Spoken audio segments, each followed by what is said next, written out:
사랑의 하나님 감사합니다. 오늘 이 아침에도 저희를 깨워주셔서 이렇게 하나님 전에 나와 함께 말씀 보고 또 찬양하고 기도하며 함께 예배할 수 있게 허락해 주심을 감사합니다. 오늘 하루 하나님께서 저희의 삶들을 지키시고 인도하시고 보호하여 주시옵소서. 특별히 이 험한 세상 속에서 살아갈 때 지치고 상한 때가 많습니다. 그럴 때마다 정말 주님이 주시는 힘으로 능력으로 이겨낼 수 있는 우리 모두가 될 수 있도록 주여 붙잡아 주시옵소서. 이제 시작합니다. 마칠 때까지 함께 좀 있사오며 모든 말씀 예수님의 이름으로 기도드리옵나이다. 아멘. 아침 묵상에 오신 여러분들 환영합니다. 이렇게 아침마다 이렇게 하나님 말씀 보고 기도하고 함께 찬양하며 하루를 시작할 수 있다는 것이 무엇보다도 큰 특권이고 축복임을 기억하고 함께 이렇게 아침의 시간들을 함께 드릴 수 있는 우리 모두가 되길 소원합니다. 오늘은 5,000명을 먹이시다라는 제목을 가지고 마가복음 6장 32절부터 44절까지 말씀을 좀 살펴보길 원합니다. 아마 오병이어 사건은 여러분들이 많이 들어본 말씀일 거예요. 그런데 우리가 잘 알고 있는 말씀이지만 또 하나님께서 우리에게 이 시간들을 통해서 필요한 은혜를 주실 줄 믿습니다. 그런 믿음을 가지고 조금 말씀을 같이 살펴봤으면 좋겠습니다. 먼저 우리 34절 말씀을 같이 한번 읽어보았으면 좋겠습니다. 같이 읽겠습니다. 예수께서 나오사 큰 무리를 보시고 그 목자 없는 양 같음으로 인하여 불쌍히 여기사 이에 여러 가지로 가르치시더라.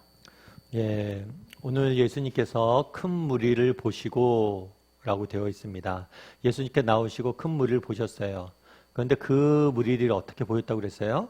불쌍히 여기셨다. 불쌍히 보셨다. 예수님께서 큰 무리를 보는데 불쌍히 여겼다라고 이야기를 합니다. 이 불쌍히 여기다는 것은 이렇게 마음이 조금 이렇게 슬프다. 또 마음에 짐이 있다. 이런 표현이 아니에요. 이 표현은 뭐냐면 창자가 끊어질 듯한 아픔을 느끼다라는 거예요. 그만큼 심각한 아픔을 느낀 거죠. 굉장히 고통스러워한 거예요. 큰 고통을 느꼈을 때 하는 표현이 이 불쌍히 여기다라는 표현이에요. 또한 이 표현은 영어로는 어떤 표현이냐면 컴패션이에요. 다르게 말하면 함께 고통을 느끼다는 거예요. 함께 공유하다는 의미가 강합니다. 예수님께서는 인간들을 보시고 우리를 보시고 뭘 하신 거예요? 불쌍히 여기신 거예요. 어떻게 불쌍히 여겼어요? 정말 창자가 끊어지는 듯한 그런 아픔을 느끼신 거예요. 그런데 멀리서 그 아픔을 본 것이 아니라 멀리서 보면서 그 아픔을 느낀 것이 아니라 함께 우리가 들어오셔서 우리 인간의 이 몸을 입고 우리가 느끼는 모든 고통을 함께 느끼셔서 안 거예요. 그래서 이 불쌍히 여기다, 이 컴패션은 예수님의 삶과 사역의 본질을 보여주는 것이기도 합니다. 예수님께서 이 땅에 왜 오셨습니까? 예수님께서 왜 이 많은 사역을 하셨어요? 그 이유는 뭐예요? 불쌍히 여기셔서 그런 거예요. 단순히 불쌍히 여기실 뿐만 아니라 우리와 함께 들어오셔서 그 고통을 함께 지신 거예요. 이런 점에서 이 불쌍히 여기다는 예수님의 삶과 사역의 본질이라고 할 수 있습니다. 뿐만 아니라 이 불쌍히 여기다 라는 표현은 예수님의 삶과 사역의 본질일 뿐만 아니라 우리의 신앙의 본질이기도 합니다. 오늘 본문에 보면 큰 무리가 나왔다라고 되어 있어요. 이 무리는 성경에 좀 재미있는 표현이에요. 성경에는 백성이라는 표현을 쓸 때도 있고 무리라는 표현을 쓸 때도 있어요. 그런데 이 백성이라는 표현은 하나님의 율법을 성실히 지키며 하나님을 사랑하고 섬기는 사람들을 지칭할 때 쓰는 표현이에요. 다르게 표현하면 무리는 정말 하나님의 말씀도 모르고 각자 자기 살 길을 향해서 그냥 살아가는 사람들을 지칭할 때 쓰는 표현이에요. 어쩌면 우리가 이 무리와 같은 존재들이죠. 우리는 정말 이 무리처럼 하나님에 대해서 모르고 하나님에 대해서 알지만 하나님 뜻대로 살지도 않는 그런 연약하고 부족한 존재들이에요. 그런데 이런 우리에게 소망이 있는 이유는 뭐예요? 이 불쌍히 여기시는 하나님이 있기 때문이죠. 사실 믿음이란 것 자체가 그렇죠. 우리가 믿음을 가질 수 있는 근거는 뭐예요? 정말 우리가 하나님의 자녀 될 수 있는 근거는 뭐예요? 우리가 자격이 있어서 그런 게 아니에요. 하나님이 우리를 불쌍히 여겨서 자녀 삼아 주신 거예요. 뿐만 아니라 기도하는 이유도 마찬가지죠. 우리가 기도할 때 어떤 자격과 능력이 있어서 기도하는 겁니까? 아니에요. 하나님이 우리가 기도할 때 우리가 자격도 없고 능력도 없지만 불쌍히 여겨서 주실 것이라는 확신이 있기 때문에 우리가 기도하는 거죠. 저도 목사예요. 그런데 제가 목사이긴 한데 뭐 자격이 있어서 목사가 되었다라고 저는 생각하지 않습니다. 정말 포도원 일꾼에 나오는 비유처럼 정말 놀고 있는 내가 불쌍히 여겨서 이 일을 주신 거죠. 그래서 또 소망이 있는 거 아니겠습니까? 내가 좀 부족하고 연약해도 하나님이 날 여전히 불쌍히 여기기 때문에 나를 도우실 거예요. 그런 확신이 있는 거죠.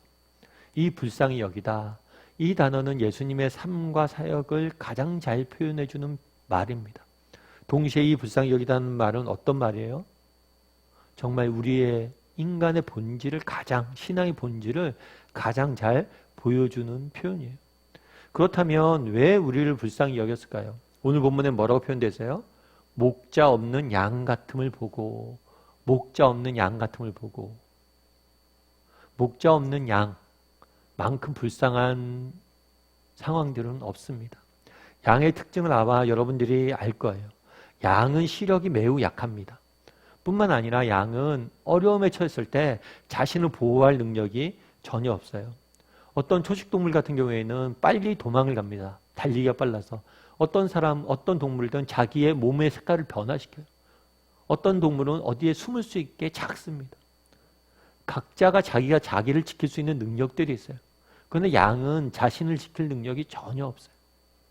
그래서 목자가 없어서 갈 길을 인도해 주거나 목자가 없어서 정말 그를 보호해 주지 않는다면 목자 없는 양만큼 불쌍한 존재는 없어요. 그런데 우리 인간이 그렇다는 거예요. 우리가 다 어떤 존재들이에요? 목자 없는 양 같은 존재라는 거예요. 그걸 보고 불쌍히 여긴 거예요. 제가 최근에 어떤 책에서 하나 읽었는데 좀 재밌는 표현을 읽었어요. 뭐냐면 과거 우리 선조들의 상징은 못 박힌 손이래요. 못 박힌 손. 사실 요즘 젊은 사람들 못 박힌 손의 의미를 모르죠. 못은 실제 못이 박힌 게 아니라 요 손끝에 구두살이 박힌 거죠. 정말 육체적 노동을 하고 먹고 살기 위해서 너무나 애쓰다 보니까 손에 못이 박힐 정도로 일한 거죠.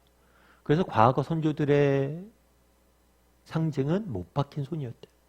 그런데 오늘날 현대인의 상징은 뭐예요? 찌푸린 이마다라는 표현을 봤어요. 참 그렇죠. 이 못이 무슨 의미인지도 모를 정도로 요즘 풍요로운 사회에 살고 있습니다. 모든 것이 넉넉해요. 그런데 우리의 상징은 뭐예요? 찌푸린 이마라는 거예요. 늘 불안과 염려와 걱정과 정말 우울 가운데 거하는 게 인간이란 거예요. 정말 왜 그러면 못 박힌 손과 찌푸린 이마가 상징이 되었습니까? 인간이 그런 존재예요. 그렇게 양 같은 존재예요. 정말 목자 없는 양처럼 우리는 끊임없이 정말 유리하고 방황하고 고생하는 게 우리의 모습이란 거예요. 그런데 우리에게 소망이 있는 이유는 뭐예요? 우리를 불쌍히 여기신 누가 계세요? 예수님이 계신 거예요. 목자 대신 그 하나님이 계신 거예요. 정말 우리를 불쌍히 여기시는 그 하나님의 마음을 조금 예수님의 마음을 이해했으면 좋겠습니다. 그래서 우리를 대신해서 정말 이 땅에 오셔서 십자가까지 지셨던 우리의 아픔을 나누길 원하시는 그 마음을 이해했으면 좋겠어요. 그리고 그분에게 우리의 인생의 문제를 맡길 수 있었으면 좋겠습니다. 그랬을 때 그분이 우리를 일할 거예요. 목자 없는 양, 그것만큼 불행한 건 없습니다. 사실 우리 그렇죠. 어렸을 때 뭐예요? 빨리 형이 되고 싶어요. 빨리 나이 먹고 싶어 합니다. 나이 드니까 여러분들 어떠세요? 나이 들어서 좋아요? 정말 부모가 없다는 것, 형이 없다는 것, 정말 나를 이끌어줄 스승이 없다는 것, 그것이 과연 좋은가요? 예전에 옥하는 목사님이 소천하셨을 때 홍정길 목사님이 오셔서 했던 얘기가 있어요. 옥 목사님이 돌아가셔서 너무 슬픈데, 여러 면에서 너무 슬픈데, 그런데 가장 슬픈 것 중에 하나는 뭐냐면 형이 없어졌다는 거예요. 정말 힘들고 어려울 때 정말 상의할 수 있고 의논할 수 있고 함께 이야기 나눌 형이 없어진 게 제일 슬프다고. 목자 없는 양, 그것만큼 슬픈 것이 없습니다. 그런데 우리에겐 누가 있어요? 우리를 나보다 나를 더 잘하시고 나보다 나를 더 사랑하시는 그분이 목자 되셨잖아요. 정말 그분에게 우리의 인생들을 맡길 줄 아는 사람이 되었으면 좋겠어요. 그런데 재밌는 건 뭐냐면 예수님께서 불쌍히 여기셔서 하신 일이 있어요. 그건 뭐예요? 여러 가지로 가르치셨다는 거예요. 가르침. 사실 우리는 그런 생각이 들어요. 뭐 예수님께서 누군가를 불쌍히 여겼다. 그럼 그 사람의 병을 고쳐주고 그 사람에게 먹을 것을 줄 것 같은데 불쌍히 여겨서 한 일은 뭐예요? 가르친 거예요. 왜 불쌍히 여겨서 가르쳤을까요? 정말 말씀을 모르는 것, 진리를 모르는 것처럼 불행한 일은 없기 때문이에요. 정말 우리에게 필요한 게 뭐예요? 말씀을 배우고 진리를 알아가는 거예요. 그런데 오늘 본문은 여러분 잘 알고 있다시피 오병이어 사건이잖아요. 그래서 우리가 어디에 집중하기 쉬우냐면 예수님께서 5천 명을 먹이셨다는 사건에 집중하기 쉬워요. 그런데 제가 오늘 본문을 읽으면서 재밌었던 건 뭐냐면 예수님이 가르쳤잖아요. 가르쳤는데 이 무리들이 뭐예요? 밤이 늦도록 그 가르침을 들었잖아요. 다르게 이야기하면 배고플 정도로 배고픔에도 불구하고 자리를 안 떠나고 그 자리에서 말씀을 배웠다는 거예요. 참 이 부분이 되게 마음에 와닿았어요. 옛날에 기록에 보면 우리 선조들은 뭘 했냐면 초대교회 때 부흥회가 열리면 마을마다 부흥회가 열리면 어떡하냐면 솥단지를 갖고 온대 집에서. 그래서 밥을 해먹으면서 말씀을 들었대요. 집에까지 가서 밥 먹을 시간이 아까워서. 그날에도 그런 거죠. 배고픔도 이를 정도로 말씀을 공부한 거. 참 우리에게도 이런 열심히 있었으면 좋겠다라는 생각이 들었어요. 그날에 예수님께서 뭘 했어요? 불쌍히 여기서 말씀을 가르쳤어요. 말씀을 먹어야 돼요. 진리를 알아야 돼요. 그래서 우리가 이렇게 아침 묵상하는 거겠죠. 나는 얼마나 정말 그 당시 무리들처럼 하나님의 말씀에 갈급해하고 있는가. 정말 열심히 듣고 있는가. 그걸 한번 돌아봤으면 좋겠습니다. 오늘 우리는 불쌍히 여기시는 예수님의 모습에 대해서 살펴봤어요. 우리를 불쌍히 여기시는 예수님의 마음을 나는 얼마나 알고 있는가. 정말 그분의 자비를 알고 그분에게 맡기고 그분의 긍휼을 구하는 사람인가 돌아봤으면 좋겠고, 그날에 정말 우리를 불쌍히 여기서 진리를 가르쳤는데, 그리고 무리들은 정말 배가 고플 정도로 그 말씀을 열심히 배웠는데 나는 얼마나 이렇게 하나님의 말씀을 듣고자 하는 열심들이 있는가 한번 돌아볼 줄 아는 오늘 하루가 되었으면 좋겠습니다. 이 시간 우리 함께 찬양했으면 좋겠어요. 찬양하실 때 선하신 목자 우리 함께 찬양했으면 좋겠습니다. 정말 우리를 불쌍히 여기시고 우리를 사랑하시고 우리를 아끼시고 우리를 위해서 목숨까지 내어주신 그분에게 내 인생을 맡기고 그분을 동행하고 그분을 목자로 모시고 살아갔던 고백을 담아서 이 시간 선하신 목자 함께 찬양했으면 좋겠습니다.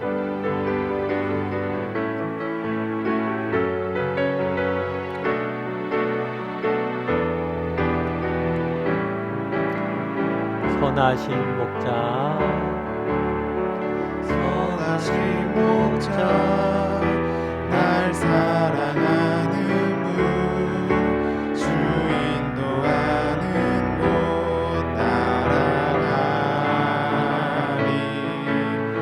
주의 말씀을 나 듣기 위하여 주 인도하는 곳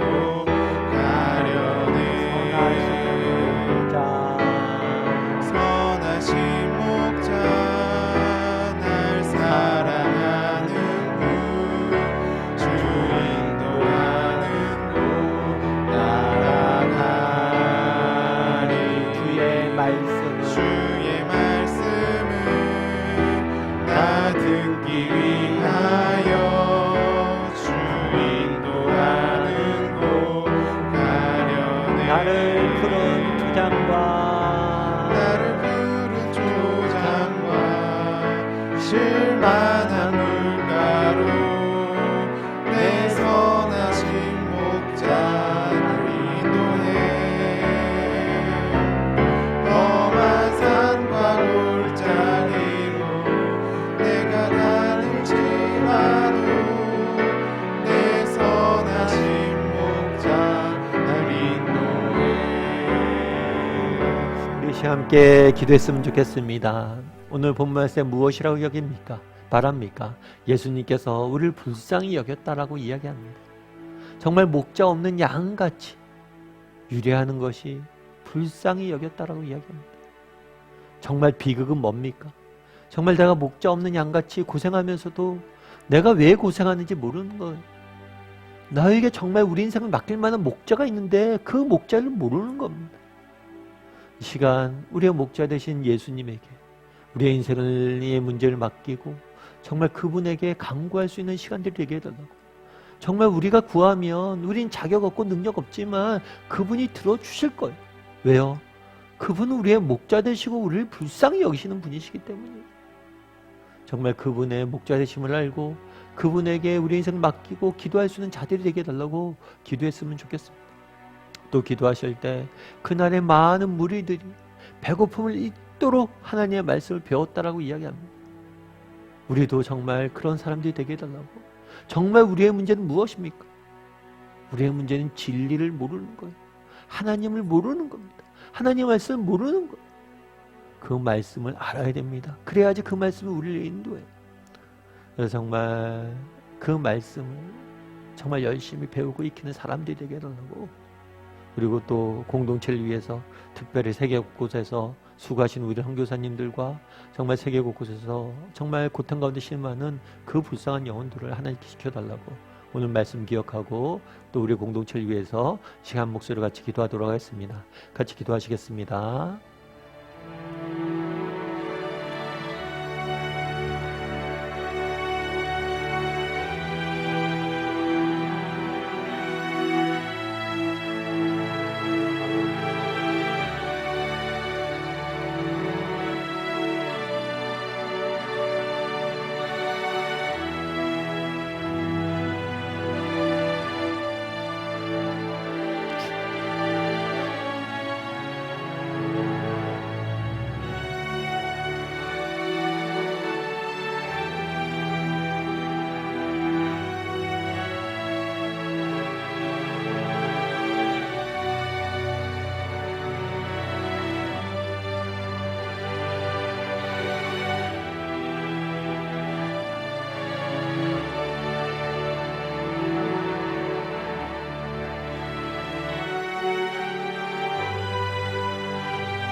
사랑의 하나님, 오늘 이 아침에도 저희로 하여금 이렇게 하나님 전에 나와 함께 말씀 볼 수 있게 허락해 주심을 감사합니다.